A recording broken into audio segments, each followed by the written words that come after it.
وقال الله تعالى في القرآن المجيد ولله ملك السماوات والأرض يخلق من يشاء إلى آخر الآية. وقال النبي صلى الله عليه وسلم الدنيا متاع وخير متاع الدنيا المرأة الصالحة أو كما قال عليه الصلاة والسلام. وقال الله تعالى في القرآن المجيد في شان حبيبه محمد صلى الله عليه وسلم إن الله وملائكته يصلون على النبي يا أيها الذين آمنوا صلوا عليه وسلموا تسليما. اللهم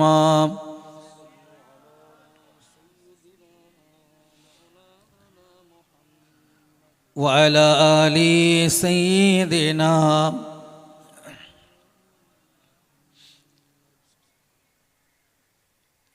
আজকের এই বরকতময় অনুষ্ঠানের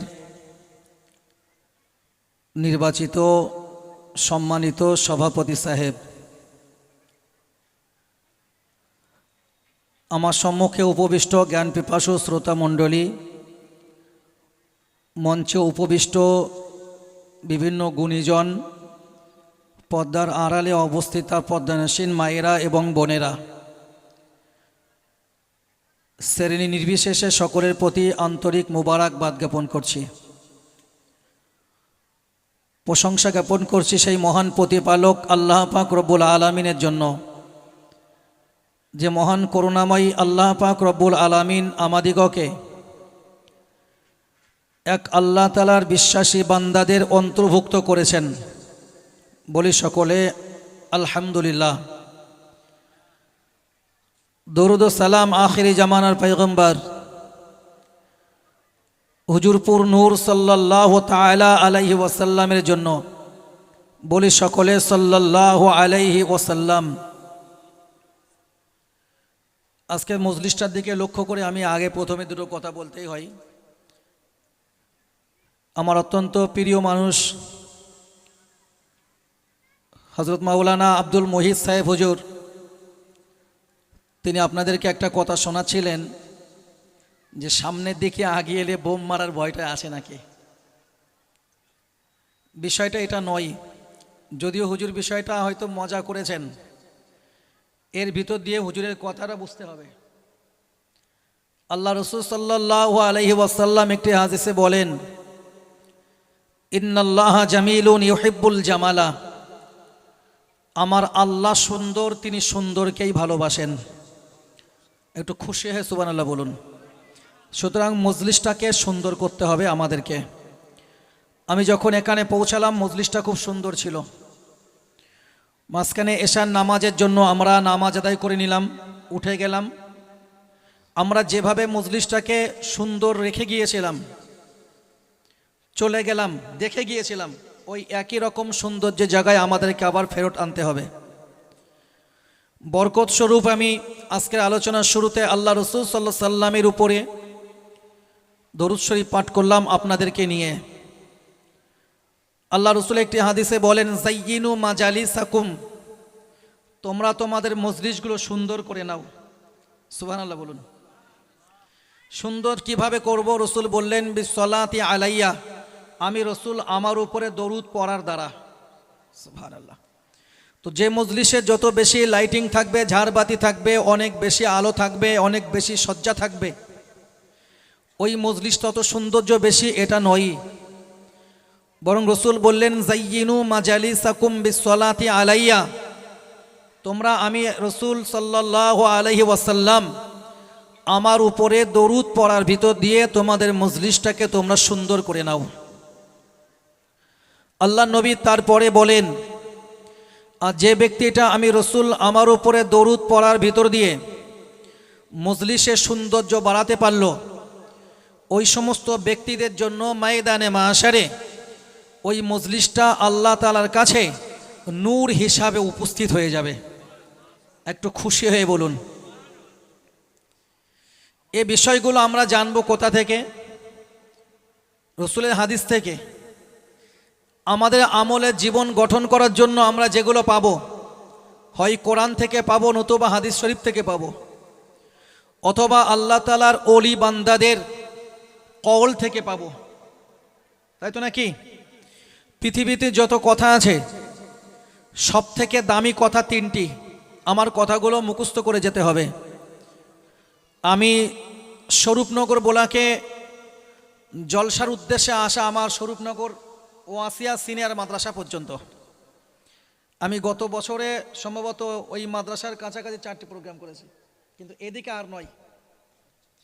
তো যেহেতু আমি একবারে আপনাদের কাছে নতুন, এলাকার মানুষের আলোচনা কিভাবে শোনালে খুশি হন সেটাও আমার জানা নেই।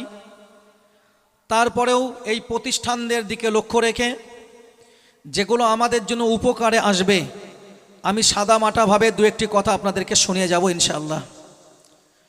আমার নিজে থেকে কোনো কিছু বলার ক্ষমতা নেই। আমার আল্লাহ যদি আমার দ্বারা কোনো কিছু বলিয়ে নেন, আমি বলবো মানে এই কথাটা আমার নয়, আমার আল্লাহর কথা আমি বলবো। আমি বলবো মানে কথাটা আমার নয়, রসুল আকরাম সাল্লাল্লাহু আলাইহি সাল্লামের কথা আমি আপনাদেরকে বলবো। আমি বলবো মানে সব কথা আমার নয়, আল্লাহর প্রিয় পাত্রদের কথা আমি আপনাদেরকে বলবো। আর কোরআন হাদিস, ওলামায়ে দ্বীন, আল্লাহর ওলি বান্দাদের, ইমাম মুস্তাহিদের কথাগুলোকে সামনে রেখে প্রয়োজন হলে আমার নিজের চিন্তিত দুটি একটি কথা আপনাদের কাছে আমি শেয়ার করব। আমি আমার শুরুতে যে কথাটা আপনাদেরকে বললাম, এই মজলিসটাকে সুন্দর করার ব্যাপারে আল্লাহ তাআলা রসুল বলেন, আমার আল্লাহ সুন্দর, তিনি সুন্দরকে ভালোবাসেন। সুবহানাল্লাহ।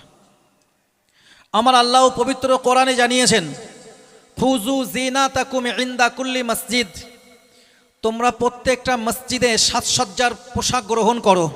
সুবহানাল্লাহ। এখানে মসজিদ মানে প্রতিটা নামাজের সময়ই তোমরা তোমাদের সুন্দর সুন্দর পোশাকগুলো ব্যবহার করবে। ইসলাম সবসময় সুন্দরের কথাই বলে। আল্লাহ রসুল সাল্লাল্লাহু আলাইহি ওয়াসাল্লাম একটি হাদিস শরীফে সাহাবীদেরকে ডেকে বললেন, আমার সাহাবীরা, যদি কোনো মানুষের বাড়ির সামনে একটা নহর থাকে, একটা নদী থাকে, আর ওই মানুষটা দৈনন্দিন 5 বার সেই নদীতে গোসল করে নেয়, তার শরীরে কি কোনো ময়লা থাকতে পারে? সাহাবীরা উত্তর দিলেন, এ রাসূলুল্লাহ, তার শরীরে তো কোনো ময়লা থাকতে পারে না।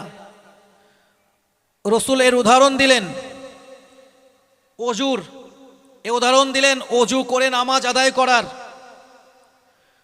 আমার রব্বুল আলামিন আল্লাহ পবিত্র কোরআনে স্পষ্টত জানালেন, ইজা কুমতুম ইলাস সালাত, যখন তোমরা নামাজে যাবে, যখন তোমরা নামাজ পড়া ইচ্ছা করবে, ফাগসিলু ওযুহাকুম, অবশ্যই তোমরা তোমাদের চেহারাগুলোকে ধৌত করবে।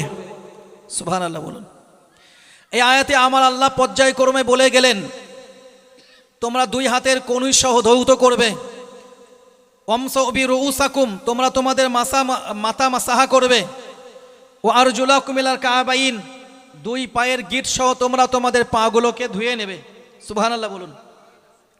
আল্লাহ রাসূল সাল্লাল্লাহু আলাইহি ওয়াসাল্লাম একটি হাদিসে বললেন, লা তুকবালুস সালাত বিগাইরি তুহুর, কোনো পবিত্রতা অর্জন ছাড়া কোনো বান্দার নামাজ আমার আল্লাহ তাআলার দরবারে কবুল হয় না।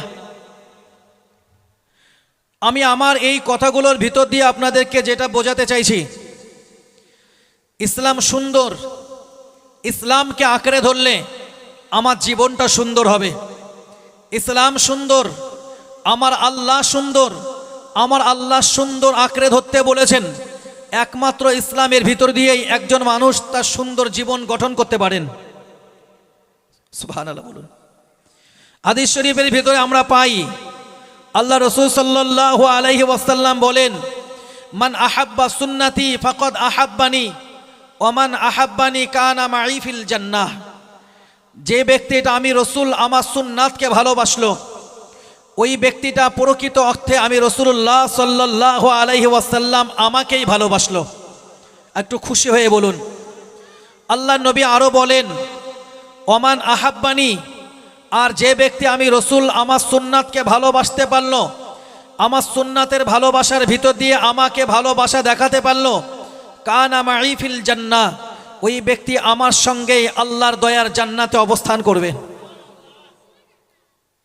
তো আমরা রসুল আকরাম সাল্লাল্লাহু আলাইহি ওয়াসাল্লামের সুন্নাতকে ভালোবাসবো।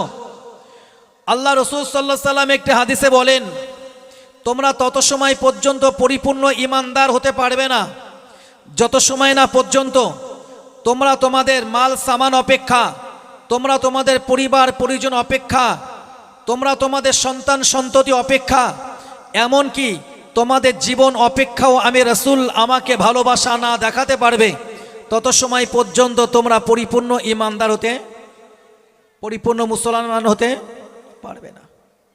তাহলে রসুল আকরাম সাল্লাল্লাহু আলাইহি ওয়াসাল্লামকে আমাদের ভালোবাসা দেখাতে হবে।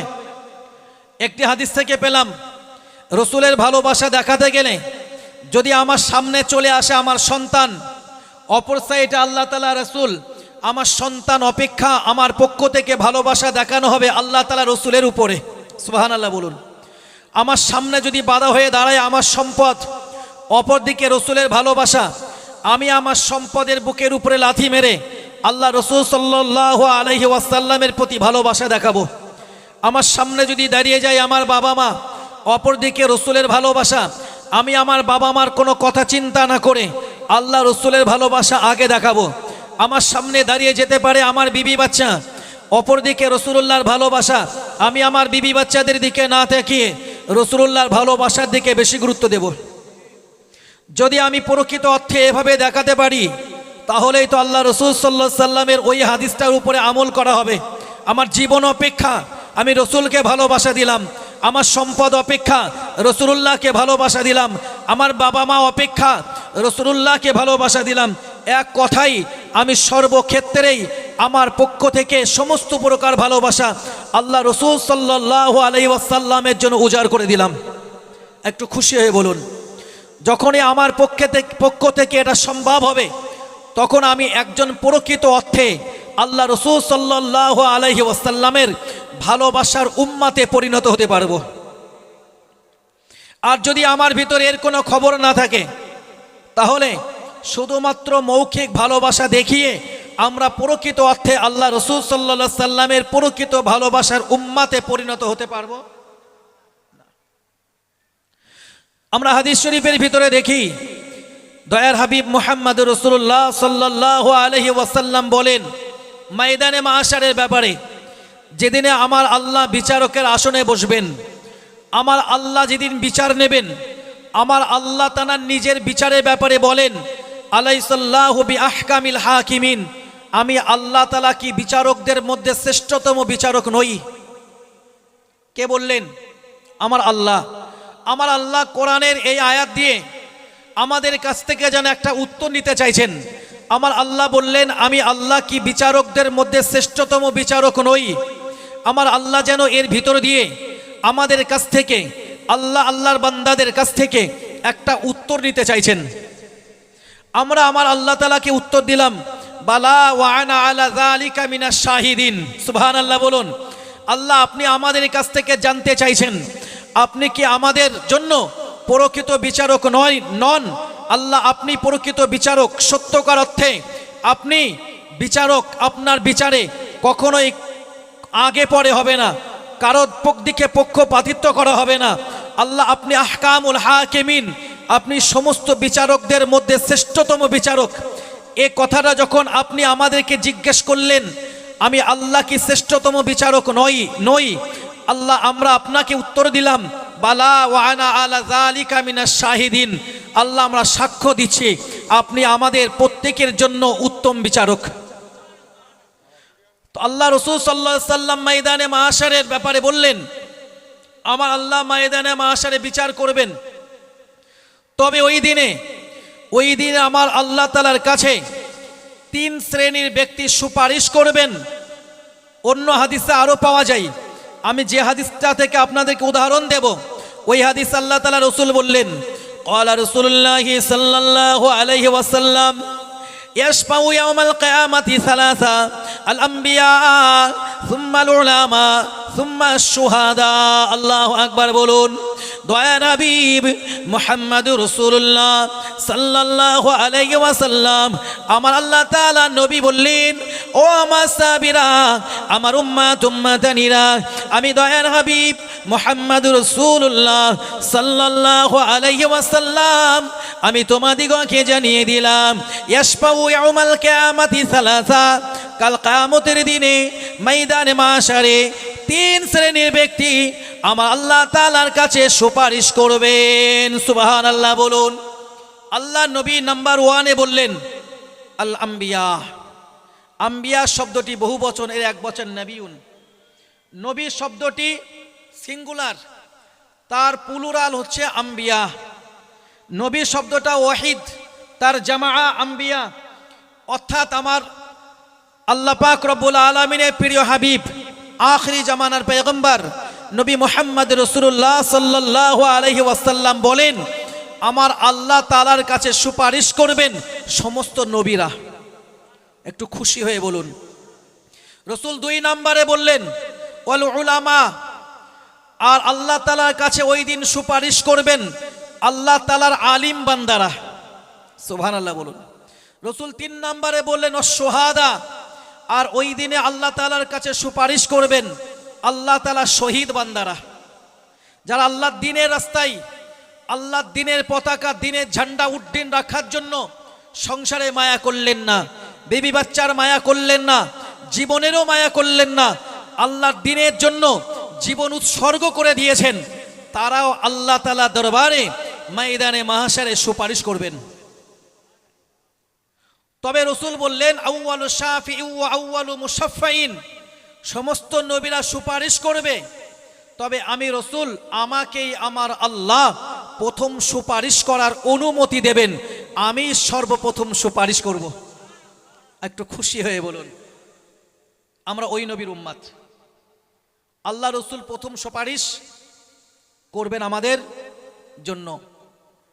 তো রাসূল আকরাম সাল্লাল্লাহু আলাইহি ওয়াসাল্লাম তিনি সুপারিশ করবেন, এটা সত্য। সবাই মিলে বলুন। যদি কেউ অস্বীকার করেন তিনি আর মুসলমান নন, তিনি আর ইমানদার নন। আল্লাহ রাসূলের সুপারিশে কোটি কোটি উম্মাতানি আল্লাহ পাকের জাহান্নাম থেকে নিষ্কৃতি পাবেন, দয়ার জান্নাতের মেহমান হয়ে যাবেন। সুবহানাল্লাহ বলুন।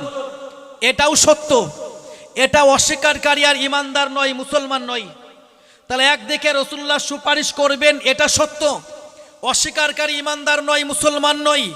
রাসূলুল্লাহ সুপারিশে কোটি কোটি মানুষ জান্নাতের মেহমান হবেন, জাহান্নাম থেকে বাঁচবেন, এটাও সত্য, অস্বীকারী মুসলমান নন, ইমানদার নন। তবে আমি আপনি আল্লাহ রাসূলের সুপারিশ পাবই পাবো, এটা 100% শিওর নয়। আমার জন্য যে রাসূল সুপারিশ করবেন, আর একজনের জন্য যে রাসূল, আমাদের মধ্য থেকে কারো নির্দিষ্ট করে আপনি বলতে পারবেন যে রাসূল আমার জন্য সুপারিশ করবেনই নয়। আমরা চাই, আমরা আশাবাদী আল্লাহ রাসূল সাল্লাল্লাহু আলাইহি ওয়াসাল্লাম তিনি আমাদের জন্য সুপারিশ করুন। আল্লাহ কবুল করুন, বলুন আমিন। আমরা প্রত্যেকে আশাবাদী ইনশাআল্লাহুল আযীম দয়ার হাবিব মুহাম্মদুর রাসূলুল্লাহ সাল্লাল্লাহু আলাইহি ওয়াসাল্লাম তিনি অবশ্যই আমাদের জন্য সুপারিশ করবেন। এটা আমরা আশাবাদী নই, অবশ্যই আশাবাদী। তবে রাসূল আকরাম সাল্লাল্লাহু আলাইহি সাল্লামের সুপারিশ পেতে গেলে যেটা আমাদের জন্য দরকার, সেটা তো আল্লাহ রাসূলের পরীক্ষিত ভালোবাসার উম্মতে পরিণত হতে হবে। সবাই মিলে বলুন।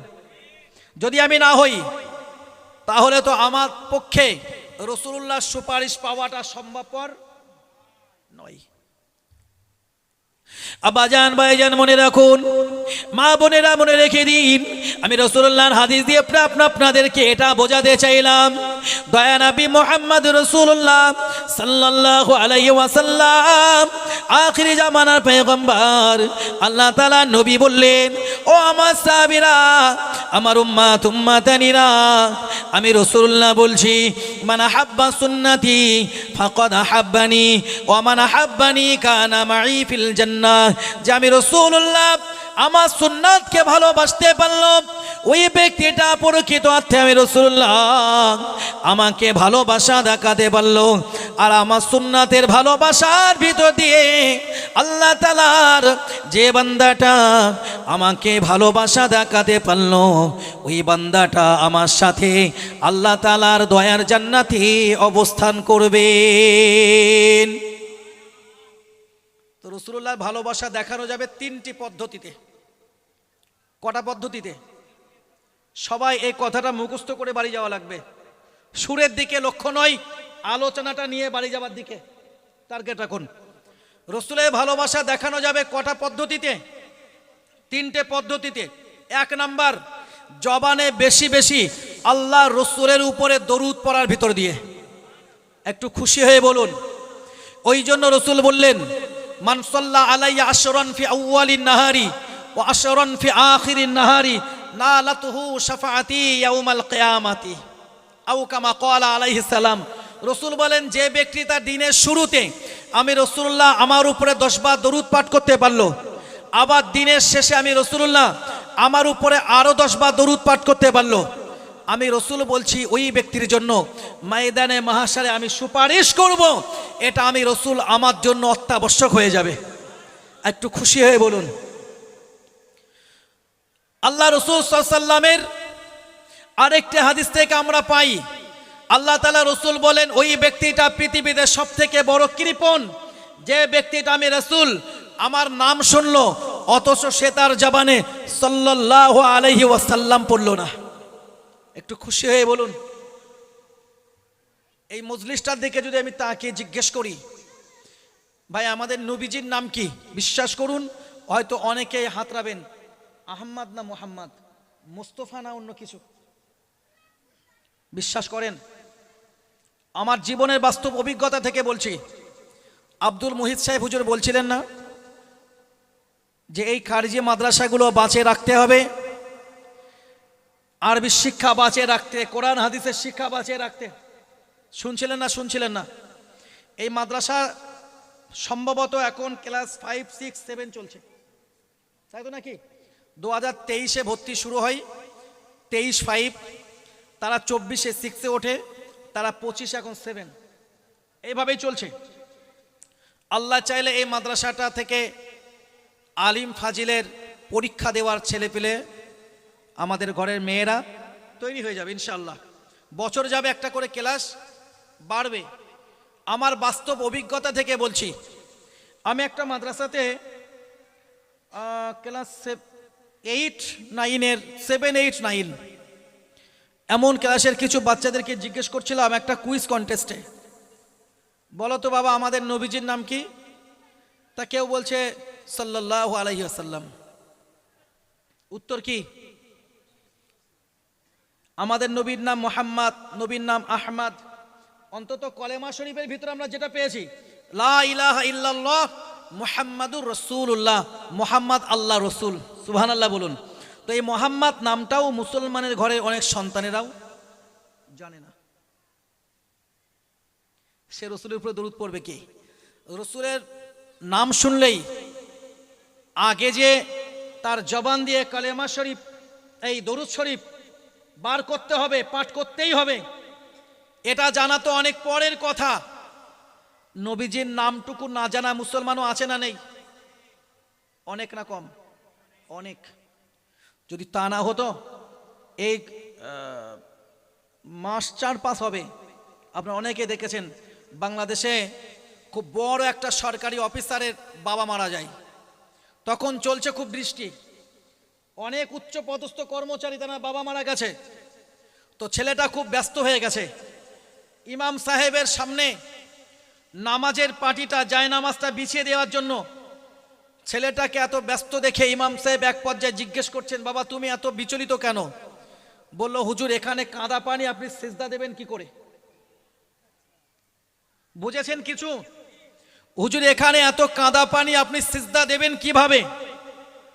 ভাই জানাজে নামাজে সিজদা লাগে, এটা আমার জীবনে জানা নেই। আপনারা জানেন? রুকু আছে, সিজদা আছে।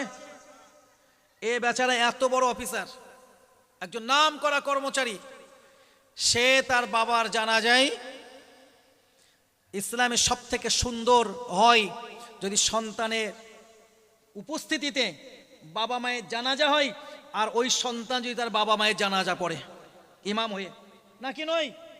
প্রত্যেক বাবা মা তো এটাই চান যে আমার সন্তান আমার জানাজা পড়বেন, তবে সেটা হতে হবে ছেলে সন্তান, মেয়ে নয়। এটাও মাথায় রাখতে হবে। সন্তান মানে ছেলে আর মেয়ে, বিষয়টা আগে আপনাকে বুঝে নিতে হবে। কোনো মেয়ে সন্তান তো জানাজা পড়াবেন না, পড়াবেন কে?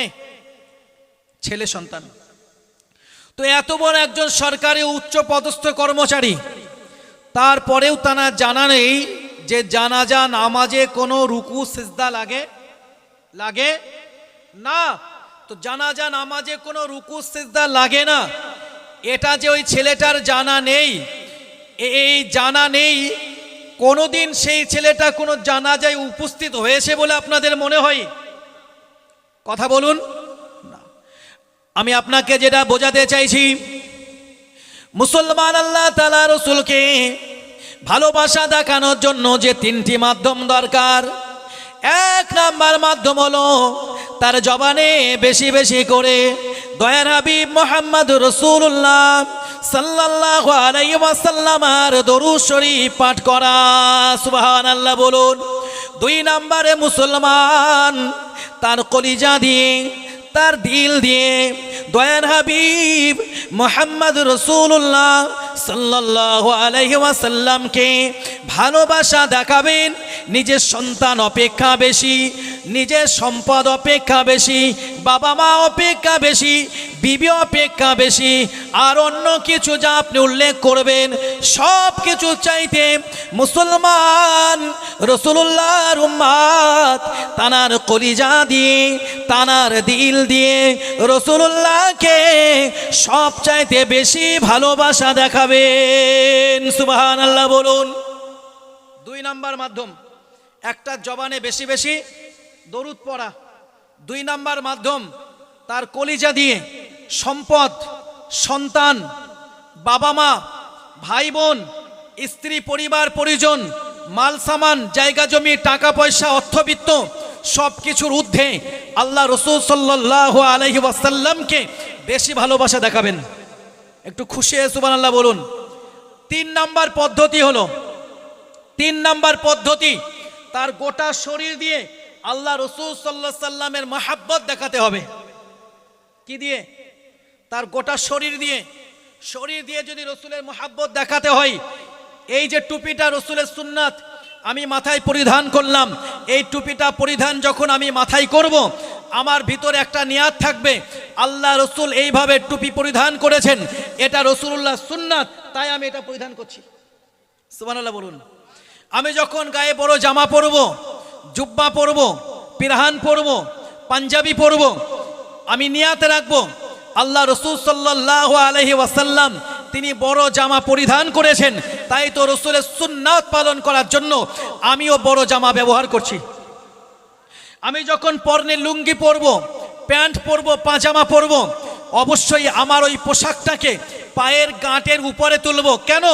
আমরা এটা জানি আল্লাহ রাসূল সাল্লাল্লাহু আলাইহি ওয়াসাল্লাম তিনি হাদিস শরীফের ভিতরে স্পষ্ট জানিয়ে দিয়েছেন, যে ব্যক্তিটা পুরুষ ব্যক্তি, নারী নয়, যে পুরুষ ব্যক্তিটা তার পরনের পোশাকটা লুঙ্গি হতে পারে, পাজামা হতে পারে, প্যান্ট হতে পারে, যে তার পায়ের গিট ছাড়িয়ে পড়বে, আমার আল্লাহ ময়দানে মাশারে ওই বান্দাটার দিকে রহমতের দৃষ্টিতে তাকাবেন না।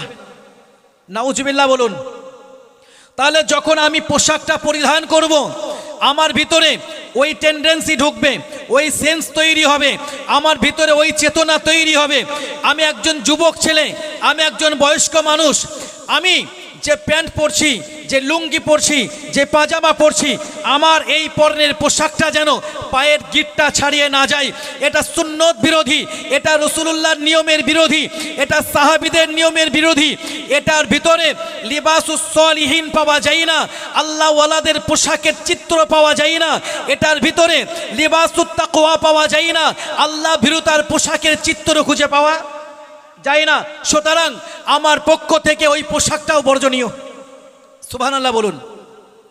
আমার রব্বুল আলামিন আল্লাহ পবিত্র কোরআনে সূরাতুল ইব্রাহিমের ভিতরে বললেন, আমি আপনাদেরকে আয়াতে কারিমার যে অংশটা শোনাচ্ছিলাম, আমার আল্লাহ বলেন খুযু, তোমরা আঁকড়ে ধরো, তোমরা নাও, তোমরা গ্রহণ করো জিনাতাকুম, তোমাদের সাজসজ্জার পোশাক, ইনদা কুল্লি মসজিদ, প্রত্যেকটা নামাজের সময়, তোমরা প্রত্যেকটা নামাজের সময় সুন্দর পোশাক পরবে, এটা আমি আল্লাহ চাই।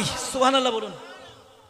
এই সুন্দর পোশাক মানে খুব দামি বেল বক্স প্যান্ট নয়, এই সুন্দর পোশাক মানে অনেক দামি টি শার্ট নয়, এই সুন্দর দামি পোশাক মানে জিন্স প্যান্ট নয়, বরং যে পোশাকের ভিতরে রাসূলুল্লাহ সুন্নাত খুঁজে পাওয়া যাবে, যে পোশাকের ভিতরে আল্লাহ ওয়ালাদের ব্যবহার করা পোশাকের চিত্র লক্ষ্য করা যাবে, যে পোশাকের ভিতরে আল্লাহ ভীরু মানুষেরা যে ধরনের পোশাক ব্যবহার করেছেন সেটা লক্ষ্য করা যাবে, ওই পোশাকটাই তো হবে প্রকৃত পোশাক। যখন একটা মুসলমান তার জবানে রসুলের প্রতি দরুদ, তার কলিজা দিয়ে রসুলকে ভালোবাসা, তার গোটা শরীর দিয়ে আল্লাহ রসুলের সুন্নাত ফুটিয়ে তুলতে পারবে, তখন ওই মুসলমানটা প্রকৃত অর্থে, ওই উম্মাতটা প্রকৃত অর্থে আল্লাহ পাক রব্বুল আলামিনের হাবিবের প্রকৃত উম্মাতে পরিণত হয়ে যাবে। আর প্রকৃত উম্মাত হলেই তখন রাসূল বললেন আউয়ালু শাফিঈ ওয়া আউয়ালু মুশাফফাইন, আমার আল্লাহ আমাকেই প্রথম সুপারিশ করার অনুমতি দেবেন, আমি প্রথম সুপারিশ করব। আমি যদি রাসূলের সুন্নাত অনুযায়ী চলতে পারি, রাসূলের মহব্বত নিয়ে জীবন অতিবাহিত করতে পারি, বেশি বেশি রাসূলের প্রতি দরুদ শরীফ পড়তে পারি, যে বান্দা যত বেশি তার জবানে আল্লাহ রসুলের উপরে দরুদ পড়বে, রসুলের উপরে বেশি বেশি দরুদের নজরানা ভিজবে, ওই বান্দাটা তত বেশি আল্লাহ রসুলের কাছাকাছি হয়ে যাবে। একটু খুশি হয়ে বলুন। ঠিক তদরূপ যে বান্দাটা যত বেশি তার জবানে আল্লাহর জিকির করতে পারবে, যে বান্দাটা যত বেশি সর্বদাই আল্লাহ তাআলাকে স্মরণে রাখতে পারবে, ওই বান্দাটা তত বেশি আল্লাহ তাআলার কাছাকাছি হয়ে যেতে পারবে। কিন্তু আমরা এগুলো তো ভুলে গেছি। আমাদের সম্পর্ক, বিশেষ করে জওয়ান যুবক ভাইদের সম্পর্ক তৈরি হয়ে গেছে। গতকালকে আমি যখন জলসা থেকে ফিরছি, আমার সঙ্গে দুটো ছেলে ছিলেন, তো আমি ছেলে দুটোকে রাত যখন একটু বাড়ির কাছাকাছি নামানো দরকার, তো একটু কাছাকাছি নামালাম, তো দুজন ব্যক্তি আমার সামনে দিয়ে চলে গেলেন। তখন রাত 1:15 হবে। হঠাৎ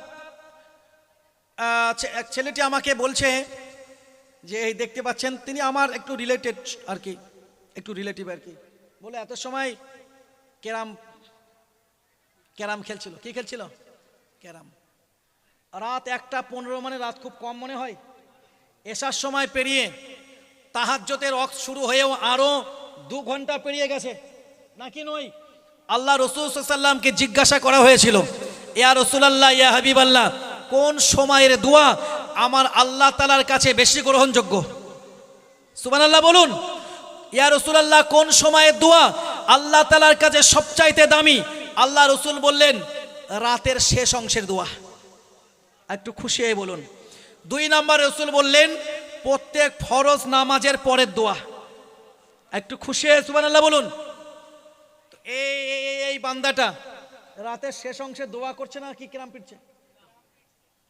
মুসলমান না অমুসলিম? মুসলিমের কথাই বলছি। আজকে মুসলমানের ঘরের সন্তানদেরকে আমরা দেখি রাত 12টা, 1টা, 2টো এই আমবাগানে, বাঁশবাগানে, পুকুরের পাড়ে পড়ে আছে না নেই? শুধু মার মার, কাট কাট, ধর ধর, চলছে না? চলছে না? এ তো মুসলমানের ঘরেরই সন্তান, তার বাবা মুসলমান, তার মা মুসলমান, তার ভাই মুসলমান।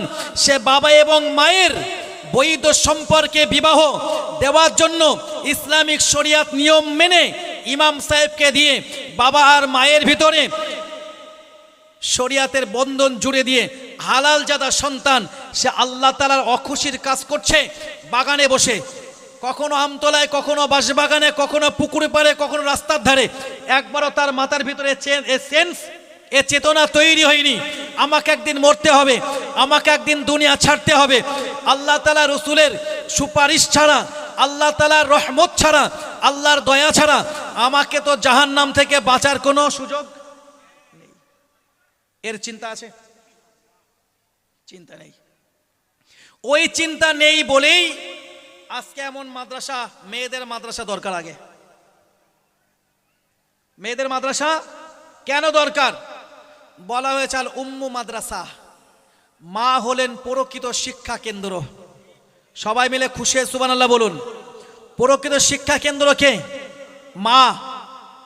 যদি মা শিক্ষিতা হন, মা ধার্মিকা হন, মা আদর্শবতী হন, অবশ্যই তার সন্তান শিক্ষিত অথবা শিক্ষিতা, আদর্শবান অথবা আদর্শবতী, ধার্মিক অথবা ধার্মিকা হবেই, নাকি নয়? ইনশাআল্লাহ। তবে মাঝে মাঝে উল্টোও হতে পারে। এটা খেলাফে কিয়াস, এটা সাধারণ নিয়মের বাইরে। আমি আপনাদেরকে যদি জিজ্ঞাসা করি যে একজন মানুষের দুটো হাতের আঙুল সংখ্যা কয়টি, আপনারা বলবেন 2 হাতে 10টি। অনেক সময় ব্যতিক্রম হয় না? হয় না? 6টা আঙুল হতে পারে একটা হাতে, 4টে হতে পারে। দেখা যাচ্ছে এই 4টে হয়তো একসঙ্গে, আর একটা আলাদা, দুটোর মতো একটা হাত, একটা দুটো আঙুলের মতো একটা হাতে। আবার অনেক সময় দেখা যায় আঙুল মোটেও নেই। এখন আপনি যদি আমাকে বলেন যে একটা মানুষের 2 হাতের আঙুল সংখ্যা 10টি, আমি আপনাকে একটা প্রতিবন্ধী ছেলে দেখিয়ে দিলাম যার একটা হাত ঠিকঠাক 5টা আঙুল আছে, আর একটা হাতে কোনো আঙুলই নেই। আপনার সামনে যদি পেশ করি, আপনি বলবেন হুজুর ওটা স্বাভাবিক নিয়মের বাইরে, তাই তো নাকি? কারণ হাদিস শরীফের ভিতরে আমরা যেটা পাই, আল্লাহ রাসূল সাল্লাল্লাহু আলাইহি ওয়াসাল্লাম যখন নামাজ শুরু করতেন তো আল্লাহ রাসূল সাল্লাল্লাহু আলাইহি ওয়াসাল্লাম নিজের এই 2 হাতের বুড়ো আঙ্গুলি, বৃদ্ধাঙ্গুলি কানের লতি পর্যন্ত তুলতেন। সুবহানাল্লাহ বলুন। আল্লাহ রাসূল সাল্লাল্লাহু আলাইহি ওয়াসাল্লাম এই শাহাদাত আঙ্গুল উঁচু করে কথা বলেছেন, এটা আমরা হাদিস শরীফের ভিতর পেয়েছি। আল্লাহ রাসূল সাল্লাম খাবার যখন গ্রহণ করতেন, 3টি আঙ্গুল দিয়ে রাসূল খাবার গ্রহণ করতেন, ওখানেও আমরা আঙ্গুলের সংখ্যা পেয়েছি। ইবহাম, শাহাদাত, উস্তা, বিনসর, খিনসর, এগুলো আমরা আঙ্গুলের সংখ্যা পাই। এই 5-এর বেশি আর বলা হয়নি। এখন যদি কোনো সন্তান ঝরে যায়, এখন যদি কোনো সন্তান বিগড়ে যায়, তার জন্য বাবা মায়ের মনে একটা কষ্ট থাকবে, নাকি নয়? যদি বাবা মায়ের ভিতরে কষ্ট থাকে তাহলে বাবা মার ইমানের মজবুতি আছে। আর যদি বাবা মায়ের মনে কোনো কষ্ট না থাকে তাহলে বাবা মায়ের ইমানের কোনো মজবুতি নেই। কারণ আল্লাহ রাসূল সাল্লাল্লাহু আলাইহি ওয়াসাল্লাম একটা হাদিসে বললেন, আদ-দাইয়ুসু লা ইয়াদখুলুল জান্নাহ, দাইয়ুস জান্নাতে যাবে না। কে দাইয়ুস? দাইয়ুস কে? যে কন্যা সন্তানটা বেপরদায় চলে অথচ তার বাবা ওটাকে মেনে নেয়, কোনো বাধা দেয় না। যে বোনটা বেপরদায় চলে অথচ বড় ভাই কোনো বাধা দেয় না, মেনে নেয়। স্ত্রী বেপরদায় চলে অথচ স্বামী রুখে দেয় না, বাধা দেয় না, মেনে নেয়। ওই সন্তানের জন্য তার বাবা, এই স্ত্রীর জন্য তার স্বামী, এই বোনের জন্য তার ভাই, এরা সবাই হলো দাইয়ুস। যদি মেনে নেয় দাইয়ুস, কোনো ভুরুক্ষেপ করে না, কোনো কর্ণপাত করে না, কোনো চিন্তা ভাবনা করে না, তো সে দাইয়ুস হয়ে গেল। আর দাইয়ুসের ব্যাপারে রাসূল বললেন তার জন্য জান্নাত হারাম, তার জন্য জান্নাত নেই। নাউজুবিল্লাহ বলুন। আর যদি স্ত্রী বেপরদায় চলেন, স্বামী সংশোধন করার চেষ্টা করেন, বারবার বলেন, অশান্তি তৈরি হয়, তারপরেও বিবি মানতে নারাজ। ছোট বোন আমার বেপরদায় চলেন, ভাই বারবার বোঝাতে চান কিন্তু বোন মানেন না, ভাই এ ব্যাপারে অখুশি, অসন্তুষ্ট। কন্যা সন্তান বেপরদায় চলেন, বাবা বারবার তাকে বোঝানোর চেষ্টা করেন কিন্তু কন্যা সন্তান বোঝার চেষ্টা করে না। এর জন্য বাবার মনে ব্যথা, যন্ত্রণা, দুঃখ আছে, তখন তারা আর দাইয়ুস নয়, যদি মেনে নেয় তাহলে দায়ুস। কিন্তু মুসলমানের ঘরে সন্তানদেরকে দেখবেন অনেক ক্ষেত্রে, আপনি লক্ষ্য করুন, মুসলমান ঘরের সন্তানদেরকে প্রতি লক্ষ্য করুন, অনেক সময় লক্ষ্য করা যায় স্বামী নতুন বিবাহিত স্ত্রীকে নিয়ে কোনো অকেশন বাড়িতে বার হয়ে গেল, স্ত্রী যদি বোরকা পরে স্বামীর মোটরসাইকেলের কাছে এসে হাজির হয়ে যায়, স্বামীর আর মাথায় কোনো কাজ করে না, তুমি কি বিরুদ্ধা হয়ে গেছো? আছে না নেই? এ ঝগড়া দেখেছেন না দেখেননি? আমি নিজে চোখে দেখেছি। স্বামী এবং স্ত্রী দুজনা যাবেন এক অকেশনে, এখন স্ত্রী পর্দা করেন, আলহামদুলিল্লাহ বলেন, তো তার স্ত্রী এসেছেন পর্দা করে বোরকা পরে, স্বামী তখন বলছে তুমি কি বুড়ি হয়ে গেছো? ওই অনুষ্ঠানে যাবে এরকম বোরকা পরে আমি তোমাকে নিয়ে যেতে পারবো না। নাউজুবিল্লাহ বলুন। ওর জন্য জাহান্নাম ওয়াজিব হয়ে গেছে, জান্নাত হারাম হয়ে গেছে। এই মাদ্রাসাগুলো তৈরির উদ্দেশ্যই তাই, আমাদের ঘরের সন্তানেরা, আমাদের ঘরের বোনেরা তারা পর্দাশীলা হয়ে যাক। সুবহানাল্লাহ বলুন। এখানে অনেক বাবা আছেন, কন্যা সন্তানের বাবা, এখানে অনেক ভাই আছেন, বোনের ভাই নাকি নয়, অনেক মামা আছেন, ভাগ্নির মামা। যখন কোনো মায়ের কন্যা সন্তান জন্মগ্রহণ করে, তখন কোনো মামার একটি ভাগ্নি হয়, তখন মনে খুব কষ্ট হয়, মানুষের কাছ থেকে মুখ লুকাতে চাই। ঠিক জাহেলিয়াত যুগের মতো, জাহেলিয়াত যুগে যেমন কন্যা সন্তান জন্মগ্রহণ করা, কন্যা সন্তানের জন্ম নেওয়া, এটা যেমন জাহেলিয়াত যুগে ছিল, অত্যন্ত লজ্জার বর্তমান যুগেও মুসলিম জাতির ভিতরে এমন একটা চিত্র তৈরি হয়েছে না হয়নি?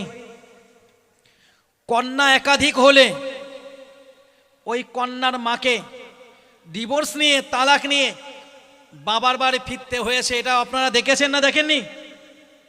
দেখেছেন না? আব্বাজান ভাইজান মনে রাখুন, মা বোনেরা মনে রেখে দিন, বিশেষ করে যে সমস্ত কন্যা সন্তানের বাবা রয়েছেন, আমি তাদের কাছে বিনয় করে বলবো, দয়া নবী মুহাম্মদ রাসূলুল্লাহ সাল্লাল্লাহু আলাইহি ওয়াসাল্লাম আর প্রিয়তম সাহাবা হযরত আব্দুল্লাহ ইবনে ওমর রাদিয়াল্লাহু তাআলা আনহু তিনি বলেন, আল্লাহ তাআলা নবী বললেন, ওই মাটা অত্যন্ত সৌভাগ্যবতী। সুবহানাল্লাহ বলুন। ওই মাটা অত্যন্ত সৌভাগ্যবতী যে মায়ের জন্য আমার আল্লাহ পাক আল্লাহ তাআলা প্রথম কন্যা সন্তান দান করেছেন। সুবহানাল্লাহ বলুন, একটু খুশি হয়ে বলুন। আল্লাহ রাসূল বলেন, ওই মাটাই তো সৌভাগ্যবতী, ওই মাটাই তো লাভবান যে মা প্রথম সন্তান হিসাবে কন্যা সন্তানের জন্ম দিয়েছে। একটু খুশি হয়ে বলুন। আল্লাহ তাআলার হাবিব আখির জামানা পয়গম্বর নবী মুহাম্মদ রাসূলুল্লাহ সাল্লাল্লাহু আলাইহি ওয়াসাল্লাম আমার আল্লাহ তাআলা নবী বললেন, ও আমার সাহাবীরা, আমার উম্মাতেরা, তোমরা মনে রেখে দাও, আমি দয়া নবী মুহাম্মদ রাসূলুল্লাহ সাল্লাল্লাহু আলাইহি ওয়াসাল্লাম বলছি, ওই মাটা সবথেকে সবচাইতে লাভবান, ওই মাটা সবথেকে সৌভাগ্যশীলা যে মাটা সন্তান হিসাবে প্রথম কন্যা সন্তান জন্ম দিয়েছেন। সুবহানাল্লাহ বলুন। আল্লাহ তাআলা রাসূল এই বিষয়টা ব্যক্ত করতে গিয়ে আমার রব্বুল আলামিন আল্লাহ তাআলার কোরআনের একটা আয়াত উল্লেখ করলেন। কোরআন একটা সূরা আছে, সূরাতুশ শূরা আছে না? সূরাতুশ শূরা সম্ভবত 49 নম্বর আয়াতের ভিতরে আমার আল্লাহ বলেন, ইয়াহবু লিমান ইয়াশাউ ইনাসাউ ওয়া ইয়াহবু লিমান ইয়াশাউ যুকুরা। আমার আল্লাহ যাকে ইচ্ছা করেন কন্যা সন্তান দান করেন, আবার আমার আল্লাহ যাকে ইচ্ছা করেন পুত্র সন্তান দান করেন। একটু খুশি হয়ে বলুন। এখন যদি কেউ বলে গাছের শিকড় খাওয়ালে সন্তান হবে, পানি পড়া নিলে সন্তান হবে, আমরা বলি কোরআনে আল্লাহ বলছেন আমার আল্লাহ যাকে ইচ্ছা করেন কন্যা সন্তান দান করেন, আমার আল্লাহ যাকে ইচ্ছা করেন পুত্র সন্তান দান করেন, আবার আমার আল্লাহ যাকে ইচ্ছা করেন পুত্র এবং কন্যা উভয় সন্তান দান করেন। আবার আমার আল্লাহ যখন চান কারো ব্যাপারে কোনো নারীকে আমার আল্লাহ বন্ধাও বানিয়ে দেন। সব কার হাতে? কন্যা যদি একটা হয় দেন কে? দুটো হলে দেন কে? তিনটে হলে দেন কে? সবাই মিলে বলুন। পাঁচটা হলে দেন কে? ছেলে যদি একটা হয় দেন কে? ছেলে এবং মেয়ে দুটোও যদি হয় দেন কে? যদি সন্তান মোটে না হয় দেন না কে? আল্লাহ। ইমানদার রাজি থাকবেন কার প্রতি? খুশি থাকবেন কার প্রতি? কার বিচারে ইমানদারের কোনো কথা নেই? আল্লাহর বিচারে। ইমানদার যদি এখানে কোনো কথা বলে তাহলে তো ইমানদার আর ইমানদার নেই। আল্লাহ তাআলা রাসূল বললেন আল ঈমানু লাহু বিদ'উ ওয়া সাবউনা শুবা। দয়া নবী মুহাম্মদ রাসূলুল্লাহ সাল্লাল্লাহু আলাইহি ওয়াসাল্লাম আমার আল্লাহ তাআলা নবী বললেন আমার সাহাবীরা ঈমানের ৭৩টারও বেশি শাখা পোশাকা রয়েছে। আফদালুহা কাউলু লা ইলাহা ইল্লাল্লাহ। তার ভিতরে সর্বোত্তম শাখা হলো এই সাক্ষ্য দেওয়া আমার আল্লাহ ছাড়া কোনো প্রভু নাই। সুবহানাল্লাহ বলুন। ওয়া আদনাহা ইমাতাতুল আজানিত তারিক। আর ঈমানের নিম্নতম শাখা হলো রাস্তা থেকে কষ্ট দূর করে দেওয়া। সুবহানাল্লাহ বলুন। রাসূল বলেন ঈমানের যে ৭৩টা শাখা, এই ৭৩টা শাখার সর্বোত্তম শাখা কোনটি? লা ইলাহা ইল্লাল্লাহ। এই সাক্ষ্য দেওয়া আমার আল্লাহ ছাড়া কোনো মাবুদ নেই, আমার আল্লাহ ছাড়া কোনো উপাস্য নেই, আমার আল্লাহ ছাড়া কোনো সৃষ্টিকর্তা নেই। সুবহানাল্লাহ বলুন। ঈমানের সর্বনিম্ন শাখা কোনটি? রাস্তা থেকে কোনো কষ্ট দূর করে দেওয়া। হাদিসের শেষ অংশে রাসূল বললেন আর লজ্জা এটা ঈমানের একটা গুরুত্বপূর্ণ অংশ। সুবহানাল্লাহ বলুন।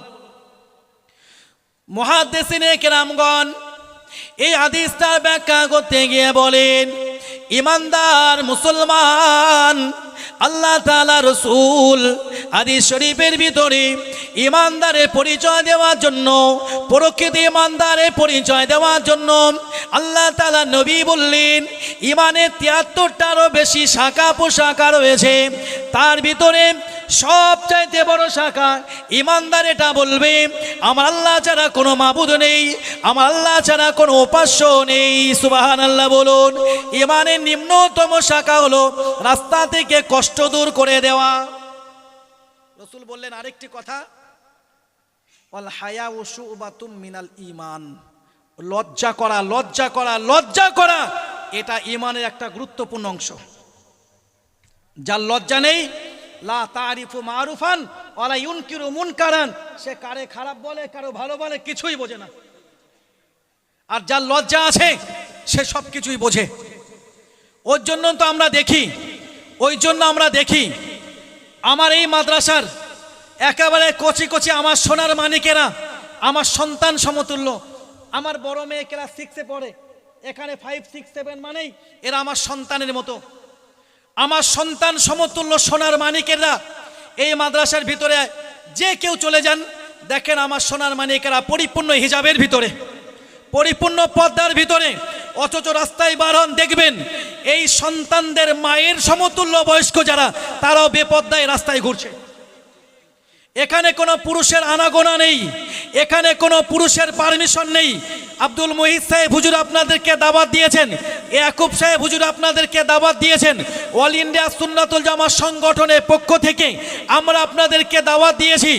গোলাম রব্বানী হুজুর আপনাদেরকে দাওয়াত দিয়েছেন, আপনি মাতিন সাহেব হুজুর আপনাকে দাওয়াত দিয়েছেন, আমাদের সারাফুল আব্দুল মাতিন সাহেব হুজুর আপনাদেরকে দাওয়াত দিয়েছেন। ওই দাওয়াত দিয়েছেন মানেই আপনারা আসুন, মজলিসে বসুন, আলোচনা শুনুন। আপনি যদি এখন দাবি করেন হুজুর দাওয়াত যখন দিয়েছেন আমি মাদ্রাসার ভিতরে গিয়ে 2 ঘন্টা বসবো, পারমিশন নেই। ওখানে পর্দা রক্ষা থাকবে আমাদের। আপনার সঙ্গে আমরা এই জায়গায় আপোষ করতে রাজি নেই। তো রাসূল বললেন যার ভিতরে লজ্জা নেই, যার ভিতরে লজ্জাশীলতা তৈরি হয়নি, ওই ব্যক্তিটার ভিতরেও তো ঈমানি দুর্বলতা আছে। আব্বাজান ভাইজান মনে রাখুন মা বোনেরা মনে রেখে দিন, দয়ার নবী মুহাম্মদ রাসূলুল্লাহ সাল্লাল্লাহু আলাইহি ওয়াসাল্লাম আমার আল্লাহ তাআলা নবী যে হাদিসের ভিতরে বললেন ইমানের ৭৩টারও বেশি শাখা প্রশাখা রয়েছে, ওই হাদিসটার ব্যাখ্যা করতে গিয়ে মুহাদ্দিসিনে কেরামগণ বলছেন, ও ইমানদার মুসলমান, যদি তোমার ভিতরে পরিপূর্ণ ঈমান প্রকাশ পাওয়াতে যাও, তুমি প্রকৃত ঈমানদার হয়ে যাও, তাহলে ৭৩টা শাখার ৭২টা ধরবে, একটা ছেড়ে দেবে, ৭১টা ধরবে, 2টা ছেড়ে দেবে, ৭০টা ধরবে, 3টা ছেড়ে দেবে। না না না না, ওই ৭৩টাই তোমাকে ধরতে হবে, একটা তুমি ছেড়ে দেবে, প্রকৃত মুসলমান হতে পারবে না। ৭৩টাই ঠিকঠাক ধরা লাগবে। এবারে আমি আপনি প্রকৃত মুসলমান মেলান। আমার আল্লাহর ব্যাপারে আমরা যখন ইমানে মুজমাল ইমানে মুফাসসাল পড়েছি, তখন আমাদের ইমানে বিশ্বাসগুলো মজবুতি করার জন্য কয়েকটা কথা পড়েছিলাম না, পড়িনি? ওর ভিতরে একটি কথা ছিল, আল কদরি খাইরিহি ওয়া শাররিহি মিনাল্লাহি তাআলা, আমার ভাগ্যের ভালো মন্দ যা কিছু হয় কার পক্ষ থেকে? সন্তান যদি আল্লাহ দেন, আমি মনে করি এটা ভালো। সন্তান তো অবশ্যই নিয়ামত। সুবহানাল্লাহ বলুন। গোটা পৃথিবীতে কটি মাযহাব আছে বাবা? 4টি মাযহাব। আমি এখানে কোনো মাযহাবের প্রচার করতেও আসেনি, কোনো মাযহাব বিরোধীদের কথা বলতে আসেনি, বোঝানোর জন্য বলছি। পৃথিবীতে যে 4টি মাযহাব আছে, তার ভিতরে একটি মাযহাব আছে শাফি মাযহাব, আছে না বলেন? তো শাফি মাযহাবের ইমাম হলেন হযরত ইমাম শাফি রহমাতুল্লাহি আলাইহি। হযরত ইমাম শাফি রহমাতুল্লাহ আলাইহি বলেন, সন্তান আল্লাহ তাআলার নিয়ামত। একটু খুশি হয়ে বলুন, সন্তান আল্লাহ তাআলার দেওয়া নিয়ামত, তবে কন্যা সন্তান হলো পুণ্য। একটু খুশি হয়ে বলুন, আমার আল্লাহ নিয়ামতের হিসাব নেবেন, আমার আল্লাহ নিয়ামতের হিসাব নেবেন। আমার আল্লাহ বান্দা যে নিয়ামতগুলো আল্লাহ পাকের পক্ষ থেকে গ্রহণ করেছেন, আমার আল্লাহ মনে হয় ছেড়ে দেবেন। আপনি সম্পদ সঞ্চয় করলেন আল্লাহ পাকের পক্ষ থেকে, মাল আপনার জন্য নিয়ামত, মালের হিসাব মনে আল্লাহ নেবেন না। আপনি সন্তান পেলেন আল্লাহ পাকের পক্ষ থেকে নিয়ামত, সন্তানের ব্যাপারে মনে হয় আমার আল্লাহ আপনাদের কাছ থেকে কোনো হিসাব নেবেন না মনে হয়। আমার মুহিত সাহেব হুজুরের ভাইজানের একটা গাড়ি আছে, এখন ভালোবাসার খাতিরে ভাইজান আমাকে গাড়িটা দিলেন, আমি এখান থেকে নিয়ে ডাক বাংলো মোড়ে যাব। বাইদি ভাই গাড়িটা অ্যাক্সিডেন্ট হলো, আল্লাহ না করুন হয়ে গেল। এখন অ্যাক্সিডেন্ট হয়ে যাওয়ার পরে আমি গাড়ি থেকে নেমে পালিয়ে চলে গেলাম, আমাকে আর পুলিশ ধরতে পারলো না।